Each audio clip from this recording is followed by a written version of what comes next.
Praise the lord. ప్రభు పేరిట మీ అందరికీ శుభాభివందనాలు తెలియజేసుకుంటున్నాను. ఈ దినము దినకు వాగ్దానం చూసుకున్నట్లయితే కీర్తన గ్రంథము 83వ అధ్యాయము 16వ వచనంలో చూసుకుంటే, యెహోవా వారు నీ నామమును వెదుకున్నట్లు వారిని పూర్ణవమానము కలుగజేయమని దేవునికి లేఖనం సెలవిస్తుంది.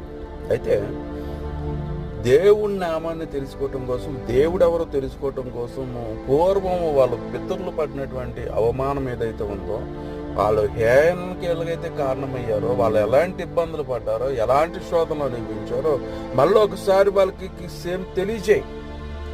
వాళ్ళకి పూర్వము దేవుడు ఎలాంటి వాడో తెలియాలంటే వాళ్ళ పూర్వం ఏదైతే జరిగిందో ఆ విషయాన్ని వాళ్ళకి తెలియజేయి. అప్పుడు నువ్వేంటో తెలుస్తుంది, నీ శక్తి ఏంటో తెలుస్తుంది, నీ బలం ఏంటో తెలుస్తుంది, అసలు నువ్వేంటో కూడా తెలుస్తుందని ఇశ్రాయేలు ప్రజలు దేవునికి మొరపెడుతున్నారు. మా పూర్వంలో జరిగినటువంటి సన్నివేశాలు, సందర్భాలు నీ ప్రజలకు చూపిస్తే మళ్ళీ నీ తట్టు తిరుగుతారని లేఖనం